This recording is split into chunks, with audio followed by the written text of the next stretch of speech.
Kapag wala kang ganito kung maging ama ka, napakahirap. Nung lumabas si Apollo, hindi ko na iniisip yung sarili ko nun. Ang iniisip ko na lang, magtrabaho na lang para sa anak ko, para sa kanilang dalawa. Gabi na, nag-aalsa pa rin ng niyog, ng saging, hanggang sa sabi ko, magsipag talaga ako para maiangat ko yung pamilya ko sa ano. Nahirap kasi napakahirap.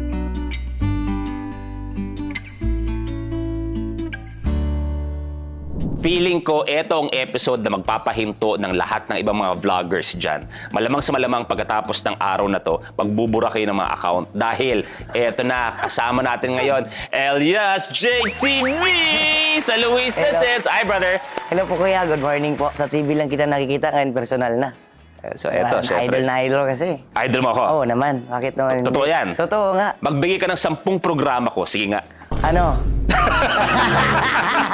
Idol ha. Sige. Panindigan mo yung pagiging idol. O yan. Ano nga yun? 5 lang. Magbigay ka ng 5 show na ginawa ko. Tingnan natin. Tinitingnan lang kita. Pero ano?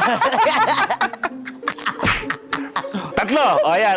Tumawad na. Ano? Kung ano rin, minute to minute. Tama, minute to minute. Okay. Yung ano. Alam niya, isa. Kasi, nandun si ano nakita ko nung nakaraan yung kasama mo si Kuya Long. Ito tanong ko sa'yo, bago tayo pumunta sa interview talaga. Nakita mo si Long? Oo. Paano mo ilalarawan yung itsura niya? Na-disappoint ka ba sa itsura? Kaya nga, nung nakita mo siya, pag nakita mo ba siya in person, si Long? Hindi pa? Hindi pa. Hindi pa. Tingin mo ba, mas gwapo si Long sa personal o sa TV? Pareha lang. Parehong okay, parehong hindi. Pareha lang. Pambihira to. Eto, masaya tayo. Una-una, maraming salamat. Actually, matagal na namin ginigas si Elias din. Nagkakataon na sobrang dami mong ginagawa din. Pero eto, anong pakiramdam muna ngayon na, kumbaga, kilala ka na hindi lang sa Pilipinas, kundi sa buong mundo? Proud din sa sarili. Kasi, sa totoo lang, hindi ko naman hinangad na maging ganito eh. Biglaan lang kasi dumating. Sulit-sulitin ko na lang. Ang sarap pakinggan na proud ka sa sarili mo. Bakit yun ang una mong nasabi pag pinag-uusapan yung naging karera mo? Kasi proud ako eh. Kasi galing ako sa napakahirap kasi. Sipag lang ng sipag. Kumbaga, trabaho lang ng trabaho ay biglang dumating ng ganito. Sige, balikan natin yon. Sabi mo nga na napakasimpleng pamumuhay. Si Elias nung bata, kamusta nung kabataan mo? Okay lang naman yung kabataan ko. Walang cellphone, walang kuryente, namulat sa gas lang yung ilaw. Yan yung ano namin sa bukid. Hanggang sa dumating sa point na naging ganito, biglang nag-iba yung pamumuhay na namin ngayon. Kung ganun kasimple ang buhay mo dati, sabi mo nga, yung gas lang. Pero pag kunwari may mga pagsasalo ang pamilya. Kasi 'di ba ang kwento ng Pinoy, pag may pagsasalo o hindi kaya fiesta man, 'di ba sa barangay, may bata palagi na hinaharap na ikaw yung kakanta. O bilis para sa mga tito-tita mo, kanta ka. Ikaw ba ganun pinagdaanan mo o hindi? Hindi. Oh. Hindi ganun yung pinagdaanan ko. Tumitingin lang. Pero kumakanta lang talaga ako sa bahay lang o sa likod ng kalabaw. Sa likod ng kalabaw? Bakit di sa harap o sa gilid? Hindi, sa likod lang ng kalabaw. Sumasakay kasi. Okay. Kasi curious lang ako. May special ba dun sa likod ng kalabaw na dun ka kumakanta? Si tatay ba singer? Oo, si tatay. Si tatay. Saan siya kumakanta dati? Banda ba? Hindi, sa bahay lang din kumakanta. Simbahan? Never? Choir? Mga ganun? Sa simbahan din, siya yung gitarista doon. Okay, so meron. Si nanay? Sakto lang. Okay, so nakita ba ni tatay sa'yo nung bata ka pa lang na ay medyo may potensyal itong anak ko, ganun ba? O ano ba, napapanood mo si tatay kaya nahiligan mo din ng pagkanta? Hindi eh. Kusa lang din dumating eh. Seryoso? Parang ano lang, radyo lang nasa amin nun, sa bukid. Walang cellphone, radyo lang. Sino pinapakinggan mo nun? April Boy. Ay, syempre. Alam niyo, actually, totoo yan ha. Kung babalikan ko lang lahat din ng mga nakilala kong mga artist. Relax. Alam mo, feeling ko atakihin ka. Hinga. Feeling ko napakarami sa mga artist nagsimula sa galing ni April Boy. Oo. Kailan mo nasabi na, teka, medyo parang marunong ako kumanta. Ayan. Nung narinig ko kasi yung kanta ni April Boy sa radyo. Ano yung favorite mo? Ano yung di kita ma-reach, di kita makaya. Kailan mo nalaman na, teka lang, parang kuha ko to Sabi lang ng kaibigan ko, parang kabusis mo Buti hindi sabi ng kalabaw kasi doon ako. So kailan mo nasabi na, okay, next step tayo. Gusto ko may nanonood na. Kumanta ako sa ano pa lang yun sa videokehan.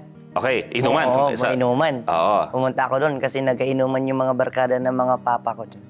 Tapos sa videokehan, pumunta ako doon. Sabi ni Papa, kanta ka. Sabi ng mga kaibigan ko at sa mga tropa ni Papa. Galing pala kumanta ng batang to. Baka sa susunod, sabi nila, hindi natin alam ang buhay, di ba? Galing, di ba? Galing. Next level, nagsimula ka nga, sabi mo nga, nasa bukid ka, kumakanta. Nag-video okay kayo, kasama barkada ni tatay. Kailan mo na next level na, pwede ako magbanda o pwede kong gawing career to? High school na. Pag-aral ko ng high school sa Magpet National High School. Kasi mahilig din akong sumayaw-sayaw eh. Oo. Pagkatapos nun, biglang nagsabi yung teacher doon na may audition na kanta. Oo. Kung sinong gustong mag-audition, audition lang. Kaya nung time na yon, alas 5 na ng hapon yon, pumunta ako doon sa room. Tapos pagpasok ko doon, sabi ko sa teacher ko na Sir, pwede ba akong kumanta? Sabi niya sa akin, magaling ka ba? Sabi ko, Sir, nagduda pa kayo, ha? Sabi ko nga, kakanta nga para malaman kung okay ba yung boses ko. Sabi niya, sige, kumanta ka na. Yun yung kinanta ko kay April Boy. Nabigla na lang ako nung pagkatapos kong kumanta, bigla siyang tumayo. Pumalakpak siya sa akin. Sabi niya sa akin, simula bukas, banda ka na. Yun ang sabi niya sa akin. Okay. At bumalik ka rito, bibigyan na kita ng line kung ano yung kakantahin mo. Kinabukasan, bumalik ako doon. Pre-practice ko na. Hanggang sa nasanay, hanggang tinuloy ko na lang. Ayan, next level. Ayan, si Sir ang pumapalakpak sa'yo. Oo. Kailan naman yung napunta na sa, teka lang, pwede ko yatang pagkakitaan to. Hindi kaya yung may mga nag-iimbita na sa'yo. Ang tamang term para sa akin is kailan yung nararamdaman mo na lumalaki yung mundo mo? Nung time na dinala ako ng teacher ko sa gig niya, Okay. sabi niya, sama tayo kasi mahilig ka kumanta ng reggae. Wala kasi akong reggae. Sabi niya, samahan mo ako. Nabigla ako kasi napakaraming tao. Una-una, nahiya pa ako, pero nung nakakanta na, okay na. Pero paano mo nasimulan yung hilig mo sa reggae? Kasi, at least para sa akin, hindi siya yung normal na naririnig o napagdaraanan ng isang batang Pinoy. Kumbaga, pag nag-singing contest ka, yung mga bata, palagi nandyan si Sir April Boy, Gary Valenciano, meron pa nga ng mga Basil Valdez. Hindi lahat nagre-reggae. Kaya nung nag-The Voice kami dati, nabutan mo ba si Kokoy Baldo? Oo naman. Ayan, Kokoy idol ko Baldo. yan, si Kokoy Baldo sa Malangit Nawa. Nung tumapak sa stage si Kokoy, lahat gulat na gulat. So ikaw, paano nagsimula yung hilig mo sa reggae? Kasi nung time na yun, yung binigay sa akin ng kanta ng teacher ko is, UPM pa yun. Mga love song na kanta pa yun. Hanggang sa, sabi ko, parang hindi naman ako makasayaw nito. Kailangan ko, yun ang habol mo. Sabi ko, parang gusto mo hindi yung mas... Gusto ko yung sumayaw ako, gusto ko yung masayahin ako habang kumakanta. Bakit ba? Nangiiyak ka ba? Kasi emotional kasi yung mga love song di ba? So feeling mo kung kunwari, tumutok ka doon, pasimula pa lang ng concert mo, umiiyak ka na, hindi mo na kaya, alis ka na. Parang ganun. Gusto parang mo medyo mas pagpukan. Gusto ko yung masayahin lang. Okay. Hanggang sa may narinig ako sa YouTube na reggae. Sabi ko, ang ganda nito Pwede ko ngang kantahin siguro to, sabi ko. Naalala mo ba kung sino yun? Kung sino yung artist? Kasi kung OPM na reggae, pwede nga Tropical Depression. Tropical Depression. Idol yan. Si Blackjack. Blackjack. Yun, idol na idol ko yun. Doon ako kumukuha ng lakas din kay Blackjack kasi yun yung pinaka-idol ko rin. Si Blackjack, malupit doon. May isang malupit na banda rin, tiga Pampanga, Chocolate Factory. Chocolate Factory. Malupit din yan. Ano ba sana, kung hindi ka naging kahit anong performer, kung kunwari, ikaw lang, nasunod ka, walang kinalaman sa kanta, sa sayaw, ano sana ang gusto mo maging? Pulis. Yung pagkakasabi mo sa akin ng pulis, parang may masama ako. Parang tinatawag mo. Bakit pulis? Kasi yun din yung pangarap ko nun. At sa dalawa naman yun talaga yung pangarap ko. Yun nga yung tinanong ko sa'yo. Yun nga yung tinanong ko sa'yo Seaman o pulis? Seaman o pulis. Ang kaso sa seaman, takot ako sa malaking alon. Kaya naging pulis na lang. Naging pulis. Naalala mo ba kung magkano yung unang talent fee mo? Unang talent fee ko, 150. May banda ka na noon o personal lang sa'yo? Solo ka? Banda yun, banda. Kumbaga, yun lang. Kasi kunti lang. 150, para malinaw lang 150, yun yung cut mo? O sana naman hindi 150 sa buong banda? Sa 500 lang kasi yun tapos hati-hati kayo doon. Hati-hati. And then 150, 150. Pero ito totoo to Para sa isang simpleng bata sa probinsya, malaking bagay ang 150. Oo, malaki na Ano yung unang-una mong ginawa sa 150? Binili ko ng bigas. Gastig, di ba? Ano sabi ni natatay, ng iyong pamilya, nung medyo kumita yung anak ko Ano pakiramdam na, teka, nagsimula lang to sa inuman na video pero eto ngayon, nakakabili na siya ng bigas. Kaya nga sabi ko nga, pwede palang pagkakitaan tong boses na to. Kaya sabi ko, kung mayroon pa sa susunod, magapera naman ako, bilhin naman ako ng maraming bigas. Yun ang sabi ko. Tapos nung napansin mo na sunod-sunod na, yung nakikilala ka na, pangalan mo nakikilala na, ano pakiramdam na noon? Masaya na kasi marami din nagsasabi na, ay, magaling na bata yan. Mabait din. At saka masarap din. I like you! Parang pinapanood ko o kinakausap ko lang sarili ko. Alam na, magaling kumanta, masarap. Gusto ko tong batang to. Ikasama dyan. Pero nung yung nagkahagulo na yung venue, kasi nakikita ko online eh. Oo. Actually, magiging honest ako, bago pa kita narinig ng sobra-sobra, nagte-trending ka. Di ba? Mula sa sayaw mo, tapos nakikita. So, yung mga tao, curious, hayop, ang daming taong nagkakagulo. Kasi feeling ko, iba yung kumakanta ka sa videoke, iba yung kumakanta ka sa school. Pero pag nakikita mong nakakapuno ka na ng venue, tapos pag kumakanta ka, lahat sumasabay, yung sayaw mo, alam na alam nila, ano na ang pakiramdam sa'yo nun? Sabi ko sarili ko, ay marami na palang humahanga. Marami na pala akong mga fans ngayon. Pero sinasabi ko sarili ko, huwag mo lang lakihan yung ulo mo. Ganun pa rin. Kung saan ka, dyan ka lang palagi. Marami din akong mga kilala kasi nagbabago kasi. Hayop yung kilig nila pag ginagawa mo na yung sayaw mo. Saan mo ba nakuha yung sayaw mo muna? Sa rubber tree lang ko nakuha yun. Ano Robert? Yung danta ng, yun ng rubber. Oh, kaya nga. Yan yung... Nilalaro natin yun nung bata tayo. Oo, yan yung ginagawa yun ng... Kulay gray yun eh, di ba? Tama yung pagkakaalala ko. Baka kulangot lang yung nahawakan ko. yung ginagawang gulong. Oo, tama. Ayun yan. Tapos... Doon mo nakuha yung sayaw. Doon, kasi puno kasi yan. Ano puno? Kailangan mo... Sigurado ka ba sa magiging kwento mo? Kasi Oo, mamaya totoo yung nga. kwento mo sa puno, hindi ko mapapalabas yan. Totoo nga.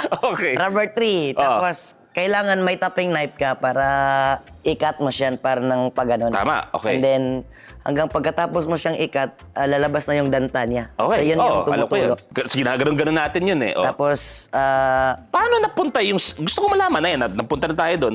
Paano napunta yung sayaw doon? kasi pag ganun eh, bago ka mag-cut, kailangan mong hawakan yung puno. Okay. Tapos, dito yung tapping knife mo. Okay. Hanggang sa bira ka ng bira. Pag ganun. Bira ka ng bira. Bira ka ng bira, pag ganun. Okay.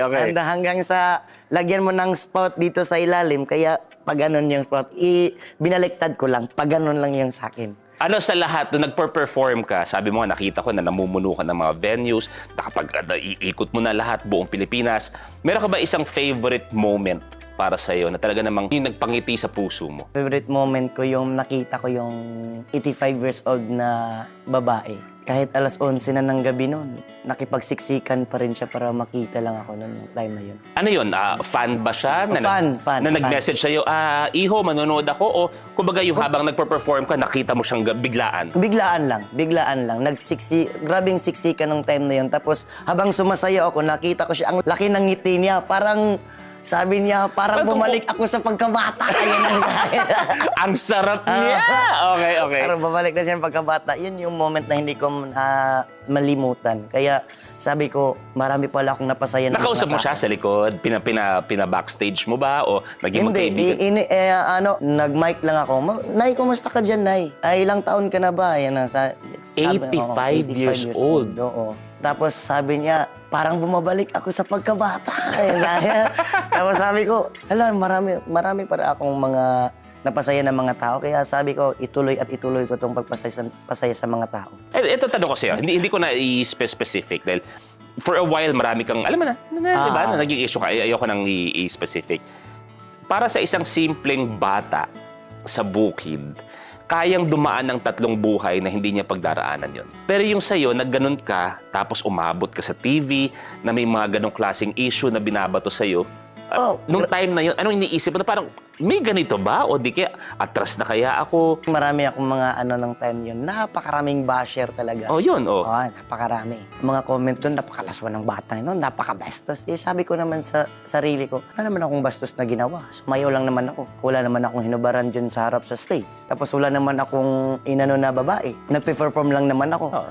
Sabi ko nga, pagpatuloy ko to, hindi naman kayo nagpakain sa akin eh. Yan ang sabi ko. Yan yung malupit. Yan yung malupit. Pero nakita ko tuloy-tuloy ka. Dumating ka ba sa point na, which I think normal, na pagdaanan ng isang artist is mapapasabi ka bago matulog na pagod ako.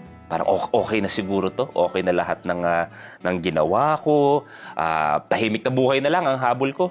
Paminsan-minsan, nasasabi ko rin pagkatapos ng concert ko. Grabe, nakakapagod na. May ganun na rin. Pero paminsan-minsan din, nasasabi ko rin yan. Grabe, nakakapagod na, pero kailangan kong ipagpatuloy para maipagpatuloy ko rin yung pagpasaya ng mga tao. Nung kumita ka na, yung unang-unang, wag mo na bagitin syempre, yung amount. Nung medyo kumita ka na, nung unang malaking TF mo, anong ginawa mo doon sa pera? Kinuha ko ng prenda ng lubi. Ng niyog. Seryoso? Ng niyog? Oo. Yun talaga? Oo, yung unang sahod ko. Eto, nag-sex bomb ka, di ba? Oo, guesting ko. Guesting ako dun. Ako kasi, alam naman natin na kung sa icon lang, iba ang nagawa ng sex bomb. Kumbaga, henerasyon ang may alam ng sex bomb. So, kamusta naman yung effort na yun kasama ng sex bomb? Grabe yung experience dun. Napakasaya. Kasi ang lupit din nila lahat eh. Kumbaga, sabi ko sa sarili ko, noon, dinadasal ko lang na makapunta dito. Ngayon, nandito na. Kasama ko na sila Rochelle Pangilinan. Stig yun, no? Oo. Stig. Tapos, kami pa ni Rochelle talaga yung nagkasama doon sa stage. Oh. Sabi ko sa kanya, ang galing yung sumayaw. Kaya ko ba itong tapatan? Sabi ko. Rochelle yan! Baka mami, pasubo ka dyan, yari ka dyan. Ay, di ko kaya. Gawa na lang ako ng moves ko kahit ano. Alam natin si Elias na nakikita natin nagte-trending, lahat-lahat na. Paano kapag walang ginagawa? Sa bahay naman ang pag-usapan. Kapag nandun ako sa bahay, doon ako inalagaan ko yung baby namin, si Apollo. Yan, binabantayan ko palagi. At saka, malambing din naman ako sa kanila. At saka, pagdating din sa bahay, mabait ako doon. Siyempre naman, mabait ako pag natutulog lang doon. Bilang anong pwede mong ikwento? Bilang isang airpot naman, ano ang pakiramdam bilang daddy? Ano yung sayang na ibibigay sa'yo? Paminsan-minsan, mahirap din kapag wala kang ganito.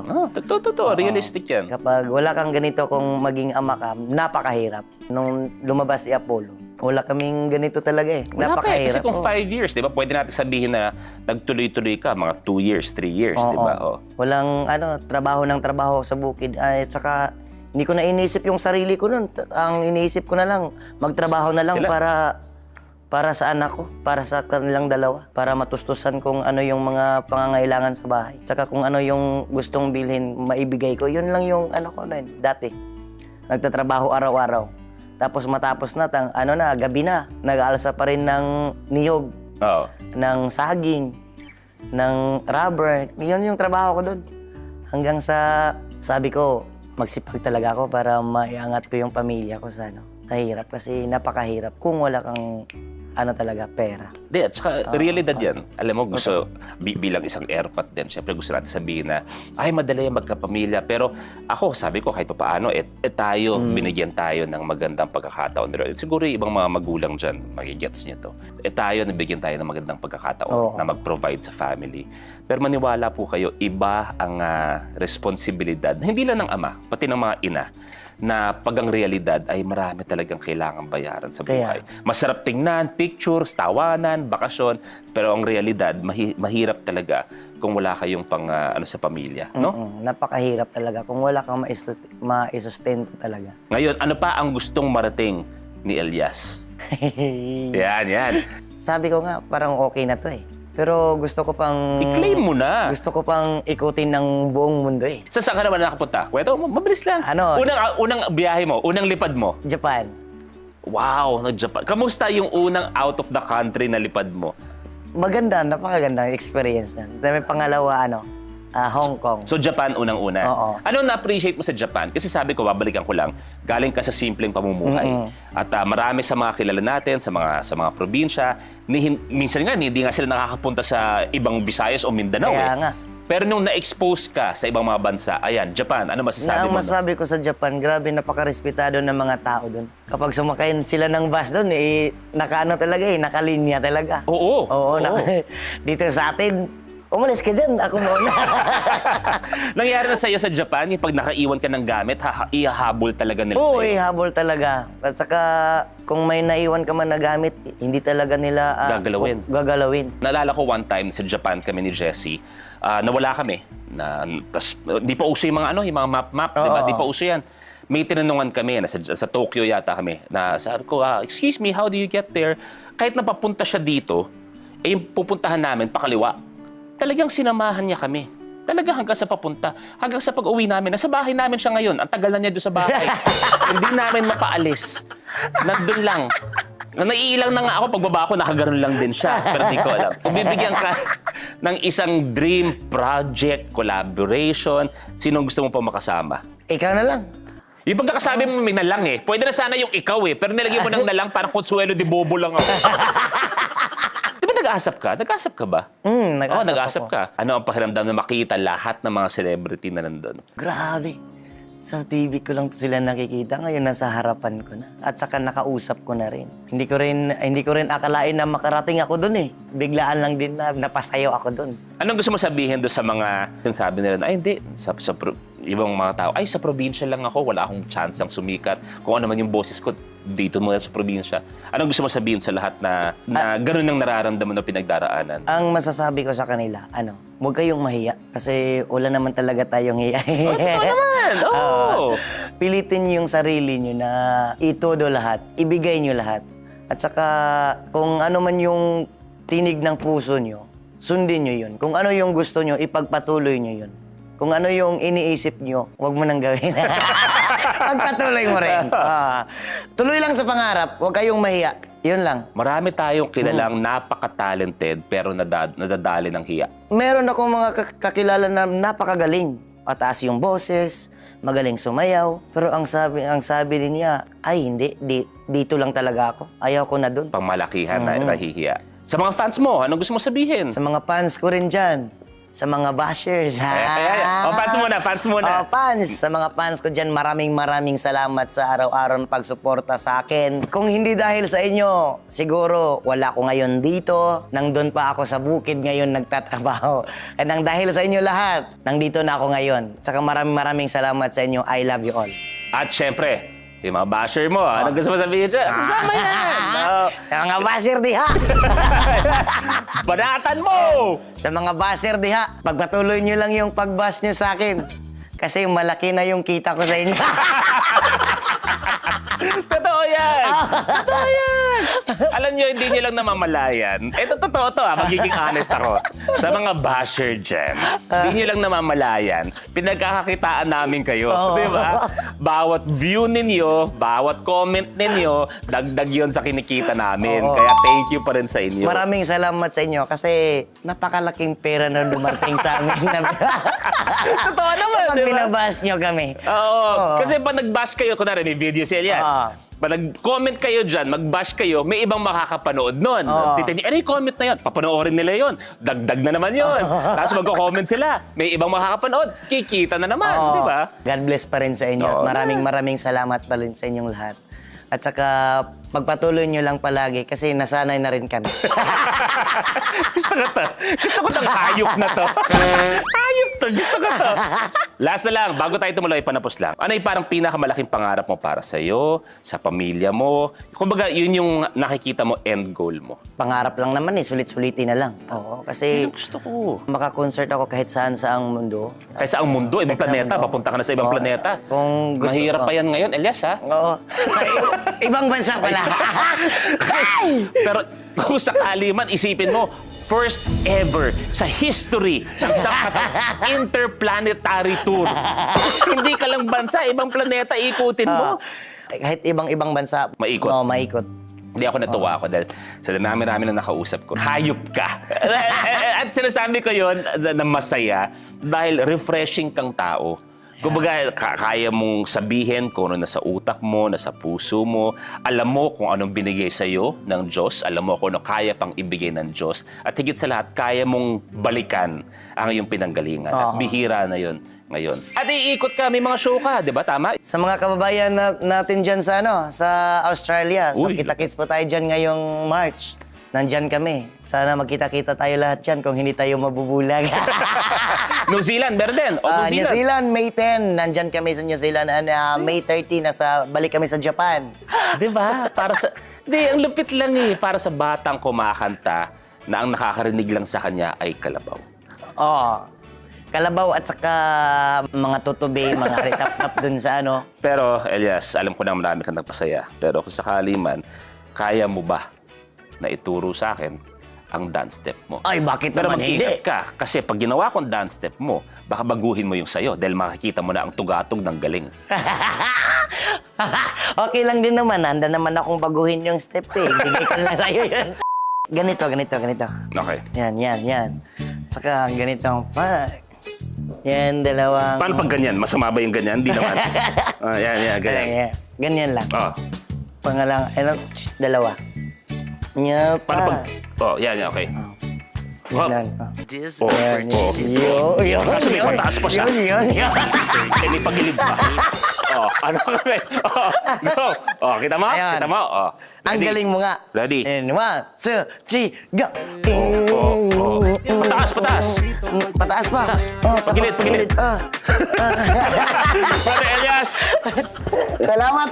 God bless you, brother. Maraming God bless salamat you. sa'yo din po. More Sana- blessing. God bless always. God bless. Sana magtuloy-tuloy ang iyong performances, ang pagpapasaya bilang ama, bilang asawa, at lahat-lahat na. At sana sobrang dami pa ang taon na ibibigay sa ng industriya. Ayan, God bless, salamat. brother. Salamat sa'yo din po, kuya. Maraming salamat po. Yun lang, guys. Thank you for watching Luis Listens. Papunta sa inyo to. Yan. Bye-bye.